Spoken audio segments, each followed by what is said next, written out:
নমস্কার বন্ধুরা, আপনারা দেখছেন পূর্ণ ব্রহ্মজ্ঞান ইউটিউব চ্যানেল। আমি চন্দন মুখার্জি আপনাদের সঙ্গে।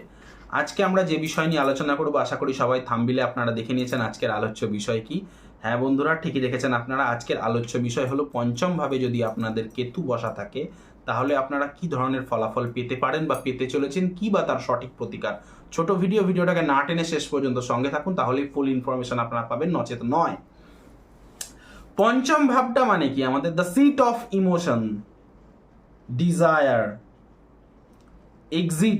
এক্সিকিউশন, প্যাশন, ঠিক আছে, এই যে এক্সপ্রেশন, পঞ্চম ভাব। এই পঞ্চম ভাবে আমাদের মন মানসিকতা বোঝা যায়, আমাদের প্রেম ভালোবাসা, আমাদের সেলফ প্রফেশন, আমাদের সন্তান ভাব, আমাদের বুদ্ধির ভাব, আমাদের সফলতার ভাব। সেই জায়গায় কে বসে রয়েছে? ত্যাগ কারক প্ল্যানেট কেতু। অবভিয়াসলি যখন পঞ্চমে কেতু, একাদশ ভাবে রাহু বসা রয়েছে। এবার অনেকেই বলতে পারেন, দাদা আমরা তো জ্যোতিষের স্টুডেন্ট, একটু বুঝিয়ে বলুন না, পঞ্চম ভাবটা বুঝতে পারছি না। তাহলে আমার এই ভিডিও চলার সঙ্গে সঙ্গে আপনারা নিজেদের জন্মছকটা নিয়ে বসুন।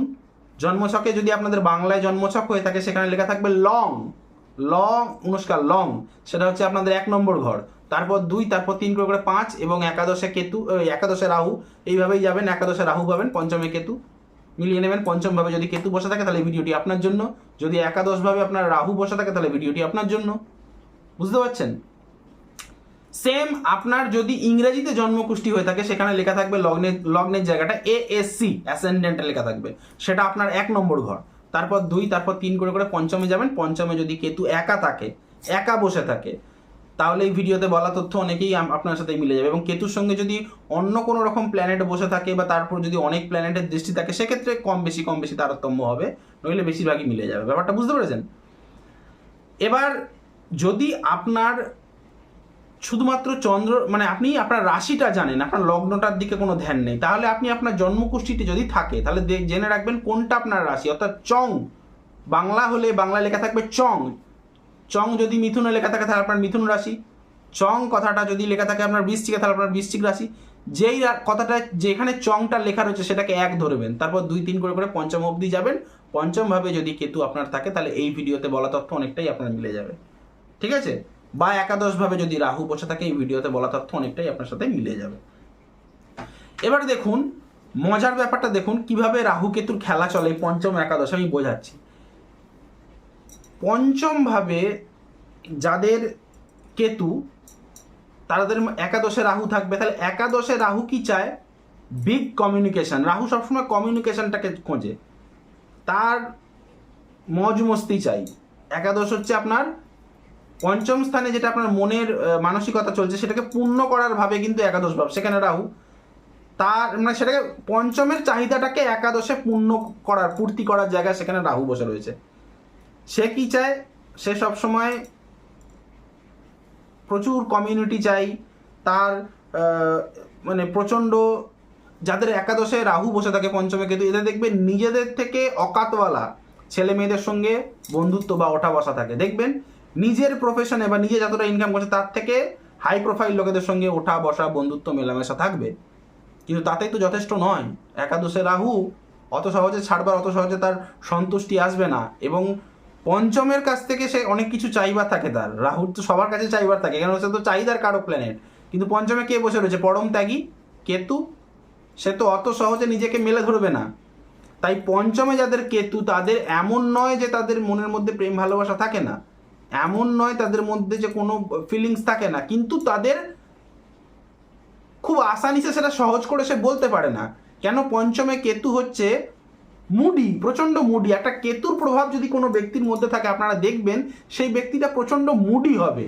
সে পঞ্চমে যদি প্রভাব থাকুক কিংবা লগ্নে প্রভাব থাকুক, আপনারা মিলিয়ে নেবেন। আমি একটা ভিডিওতে বলেছিলাম, কেতু প্রচণ্ড চট করে মুড মানে সুইং করে, এবং কেতু পঞ্চম স্থানে বসে নিজেকে তো মেলে ধরতে পারবেই না, প্রেজেন্ট করতে পারবে না ঠিকঠাকভাবে, কেন? সে ত্যাগের কারক প্ল্যানেট, সে অত কিছু প্রেম ভালোবাসার ব্যাপারে বোঝে না। কিন্তু একাদশ ভাবটা সপ্তমের পঞ্চম, সপ্তম ভাবটা কি? আপনার অপোজিট। আপনি যদি ছেলে হয়ে থাকেন তার অপোজিট সপ্তম ভাব, আপনি যদি মেয়ে হয়ে থাকেন তারও অপোজিট সপ্তম ভাব। তাহলে আপনার অপোজিট পার্টনার এবং তার মন মানসিকতা, সপ্তমের পঞ্চম হচ্ছে একাদশ ভাব। তাহলে অন্যের মন মানসিকতাকে সহজ করে কেতু কিন্তু বুঝতে চায় না বা বুঝতে পারে না বা বুঝতে চেষ্টাও করে না। এমন নয় যে এদের মনের মধ্যে কোনো ইচ্ছা নেই, আছে, মনের মধ্যে ইচ্ছার কোনো বই প্রকাশ নেই। হয়তো বলে না বুক ফাটে তো মুখ ফোটে না, একটা কথা আছে, ঠিক এই পঞ্চমে কেতু এটাই করে, বুক ফাটছে কিন্তু মুখ ফুটছে না। যদি বলে দিই যদি কোনো প্রবলেম হয় এই যদি করে, কিন্তু ওই যে বললাম একাদশে রাহু, সে তো একদম ঝাঁপিয়ে পড়ে মানে করবে, ঠিক আছে। তাহলে পঞ্চমে কেতু যাদের দেখবেন তাদের যদি মুড হয় তবে দেখবেন তারা ইন্টারেস্ট হয়ে কাউকে ভরসা করে নিজের মনের কথাটা এক্সপ্রেস করে বললো, ঠিক আছে, নইলে কিন্তু বেশিরভাগ ক্ষেত্রে 95% ক্ষেত্রে কিন্তু বলতে পারে না। এই কারণে অন্যের মনকে না তোয়াক্কা, মানে তোয়াক্কা দেবে না কেন, একাদশে পূর্তিভাবে রাহু বসে রয়েছে, ওই জন্য সে সহজে কারোকে কেয়ার করে না, ডোন্ট কেয়ার, রাহু একাদশে বসে রয়েছে। ওই আজকালকার যে চটি বই ক্লাসিক বইগুলো তুললে আপনারা সেটা বুঝতে পারবেন, একাদশে রাহু সমস্ত কিছু প্রাপ্তি দেয়। আরে কি প্রাপ্তি দেয়, আপনার থেকে অকাতওয়ালা লোকেদের সঙ্গে ওঠা বসা, বন্ধুত্ব, লাইফস্টাইল, পার্টি, আপনার বাড়িতে দামি দামি আসবাবপত্র, আপনার নিজের টাকা পয়সা ইনকাম করা, টাকা পয়সা আপনি একটা ভালো গাড়ি কিনলেন, ব্র্যান্ডেড জিনিস কিনলেন, সেইগুলি প্রাপ্তি দেয়, সে সমস্ত প্রাপ্তি দেয়। কিন্তু অনেক কিছুই অপ্রাপ্তি থেকে যায়। একাদশে যাদের রাহু বসে রয়েছে, পঞ্চমে যাদের কেতু বসে রয়েছে, দেখবেন এরা হেলার ছলে নিজেদের ভালো ভালো বন্ধুদেরকে হারিয়ে দেয়। যারা এদের টেক কেয়ার করে, এদেরকে খুব মানে এদের ভালো বোঝে, তাদেরকে কিন্তু এরা লাইফ থেকে ছেঁটে ফেলে নিজেদের অকারণে, অবহেলার কারণে। দেখবেন মানে অ্যাকচুয়ালি বলতে চাই, প্রেম ভালোবাসার জায়গায়, প্রেম ভালোবাসার ক্ষেত্রে পঞ্চমে কেতু ইনসেনসিটিভ, এই একটা ইংরেজি শব্দ আপনাদের জন্য আমি ব্যবহার করলাম, ঠিক আছে। দেখবেন যাদের এই পঞ্চম ভাবে কেতু বসে রয়েছে, পঞ্চম ভাবটা কি, পেট, পঞ্চম ভাব আমাদের পেটে, তাহলে পঞ্চম ভাবে কেতু বসে রয়েছে, আপনাদের পেটে কিন্তু গ্যাস, অম্বল, অ্যাসিডিটি এরকম সমস্যা হতেই পারে। পঞ্চমে যাদের কেতু বসে রয়েছে শনির সঙ্গে বা শনির দৃষ্ট, শনির সঙ্গে, ঠিক আছে, বা শনির কোনো রকম থার্ড দৃষ্টি, সপ্তম দৃষ্টি বা দশম দৃষ্টি, দেখবেন প্রতি মাসে একদিন করে, অবশ্যই টার্মস অ্যান্ড কন্ডিশন, অবশ্যই যদি আপনার কোনো বড় দুরারোগ্য ব্যাধি না থাকে, আপনার যদি কোনো ডায়াবেটিস না থাকে, আপনার যদি হাই প্রেশারে যদি কোনো প্রবলেম না থাকে, কোনো যদি বড় ব্যাধি না থাকে, তো প্রতি মাসে একদিন করে আপনারা উপবাস রাখার চেষ্টা করবেন। তাহলে কিন্তু মাসের অন্যান্য দিনগুলি আপনারা সঠিক সময় মানে খাবারটা জোগাড় করতে হবে। নইলে কিন্তু দেখবেন আপনাদের যাদের পঞ্চমে কেতু, হ্যাঁ, ত্যাগের কারক প্ল্যানেট তো নিজের আত্মস্থ থাকে, এবং একাদশে রাহু, সঠিক সময় আপনাদের খাবার জোটে না, যত ইনকাম করুন না কেন, আপনারা মিলিয়ে নেবেন আপনাদের ইনকামটা সঠিক হতে পারে, ভালো ইনকাম করছেন, একাদশে লাভ ভাবে কেতু রাহু বসে রয়েছে, হতেই পারে আপনার ভালো ইনকাম, মোটা টাকা ইনকাম করছেন, কিন্তু সোর্স অফ ইনকাম যাই থাকুন না কেন আপনাদের সঠিক সময়ে কোনো মতেই কিন্তু খাবার জোটে না, মিলিয়ে নেবেন এইগুলি, ঠিক আছে। এবারে আমি যদি বলেন যেটা কি কোনো বাবাজির টোটকা দিলেন, একদমই না, আমি তো বুঝিয়ে দিচ্ছি সায়েন্সটা। পঞ্চম ভাব থেকে কি বোঝা যায়, আমাদের পেটের বিচার করা হয়। কেতু আর শনি কি শুষ্কতার কারক প্ল্যানেট, কেতু আর শনি কি স্বল্পাহারী, স্বল্পভোজী, তাই মাসে একটি দিন অন্তত, শরীরে কোনো ব্যাধি না থাকলে, বড় রকম কোনো বিপজ্জনক ব্যাধি না থাকলে, আপনারা একটি দিন উপবাস করে দেখুন, তাহলে মাসের বাকি দিনগুলো আপনারা সঠিক সময় কিন্তু আহার করতে পারবেন। এবং গ্যাস অম্বলের একটা সমস্যা কিন্তু এই শনি থাকলেও না থাকলেও, কেতু একা থাকলেও, শনি থাকলেও বা না থাকলেও, কেতু একা থাকলেও দেখবেন আপনার পেটে গ্যাস, অম্বল, মাথা ধরা, এই ধরনের সমস্যা কিন্তু আপনার লেগেই থাকবে। এবং পঞ্চমে কেতু, আমি আপনাকে বলবো বাইরের খাবার খাবেন না। প্রতিবেশী আত্মীয় যদি এই বাটি চালাচালি করে না, আমাদের একটা বাঙালিদের, বিশেষ করে বাঙালিদের এটি হয়, অন্য কারোর হয় না, দেখবেন বাটি চালাচালি করে, মানে পাশের বাড়ির মাংস হলো আপনাকে 4 পিস পাঠিয়ে দিল, আপনার বাড়িতে কিছু মাছ ভালো হলো, তরকারি ভালো হলো, পাঠিয়ে দিল, এই যে বাটি চালাচালি হয়, পঞ্চমে কেতু তো উল্টো পাল্টা খাবার কিন্তু পেটে যেতেই পারে, কেউ ইচ্ছাকৃতভাবে খাইয়ে দিতেই পারে যদি কোনো শুভ প্ল্যানেটের দৃষ্টি সেক্ষেত্রে না থাকে কেতুর ওপরে। যদি কোনো শুভ প্ল্যানেটের দৃষ্টি আপনার রাহুর উপর যদি না থাকে, কেতুর উপর যদি না থাকে, খাইয়ে দিতে পারে। সুতরাং বাইরের খাবার খাবেন না, এবং শুধুমাত্র বাটি চালাচালি না, বাইরের জাঙ্ক ফুডকে অ্যাভয়েড করতে বলবো। পঞ্চমে কেতু মঙ্গলের দ্বারা প্রভাবিত হলে, যদি মঙ্গলকে সঙ্গে নিয়ে বসে থাকে বা মঙ্গলের কোনো রকম দৃষ্টি যদি কেতুর ওপর থাকে, তাহলে কি হবে, মঙ্গল অগ্নিকারক প্ল্যানেট, সবসময় সিপ করে সারাদিনে অনেক, মানে সিপ করে খান, কিন্তু জল একটা খাওয়ার চেষ্টা রাখুন, তাতে কিন্তু আপনার ভবিষ্যতে পেপটিক আলসার হওয়ার চান্স অনেকটাই কম থাকবে। বা আপনার ধরে নিন গল ব্লাডার, বলা নয় gall bladder operation, gall bladder সমস্যা হওয়ার চান্স কিন্তু অনেকটাই কম থাকবে। নইলে কিন্তু যদি আপনি পঞ্চমে কেতু এবং কেতুর সঙ্গে মঙ্গল বসা রয়েছে কিংবা কেতুর ওপরে মঙ্গলের কোনো দৃষ্টি রয়েছে, আপনি কিন্তু জল কম খাচ্ছেন, তাহলে কিন্তু ভবিষ্যতে আপনার পেপটিক আলসার বা আপনার গল ব্লাডারে স্টোনের জন্য আপনাকে কিন্তু সার্জারিও করতে পারে। এই জিনিসগুলো আমার মন দিয়ে শুনবেন, মন দিয়ে লিখে নেবেন যে জিনিসগুলো বলছি, খারাপ বলছি না, ঠিক আছে? ভিডিওটি ভালো লেগে থাকলে একটি ছোট্ট করে লাইক কমেন্ট শেয়ার, আর করতেও যাবেন না, শেষ করছি না ভিডিওটা, এখনও বলবো প্লিজ একটা লাইক কমেন্ট আর শেয়ার করবেন, বেশি বেশি করে শেয়ার করবেন আপনার ফেসবুক পেজে, আপনার হোয়াটসঅ্যাপে স্ট্যাটাসে, এবং আমাকে দিয়ে যদি কোনো রকম কোনো কনসালটেশন করাতে হয়, স্ক্রিনে দেওয়া নাম্বার যে আপনার চোখের সামনে যে ফ্ল্যাশ হচ্ছে নাম্বারটিতে, ওই নাম্বারটিতে কল বা হোয়াটসঅ্যাপ করে, চার্জেবল প্রেডিকশন অনলি, হ্যাঁ, আপনারা আপনাদের কুষ্টির এইভাবে ঠিক এইভাবে পিন পয়েন্টেড পুঙ্খানুপুঙ্খ যাঁচ বিশ্লেষণ করাতেই পারেন। আমার নাম্বারটি হলো 9619396811। আরেকবার বলি 9619396811। আচ্ছা, আরেকটা কথা বলি, কালপুরুষ রাশিচক্রের পঞ্চম রাশি হচ্ছে সিংহ রাশি। কালপুরুষ রাশিচক্র সবাই জানেন, এমটি যাকে বলা হয়। জন্মছক, একটা ব্ল্যাঙ্ক জন্মছক নেবেন, তার পঞ্চম রাশিটাকে সিংহ রাশির ঘর, সেই সিংহ রাশির ঘরে মঘা নক্ষত্র, ঠিক আছে? মঘা নক্ষত্র কেতুর নক্ষত্র। যাদের এই দেখবেন পঞ্চম ভাবটা ধরে নিন, সত্যি সত্যি পঞ্চম ভাবটা ধরে নিন আপনার সিংহ রাশি পড়ে গেছে এবং কেতু মঘা নক্ষত্রে বসে রয়েছে, ঠিক আছে? দেখবেন, বা আপনার রাশি ধরে নিন, চন্দ্র রাশি ধরে নিন, সেটাও হতে পারে, কিন্তু আমি এখন পঞ্চম ভাব নিয়ে আলোচনা করছি।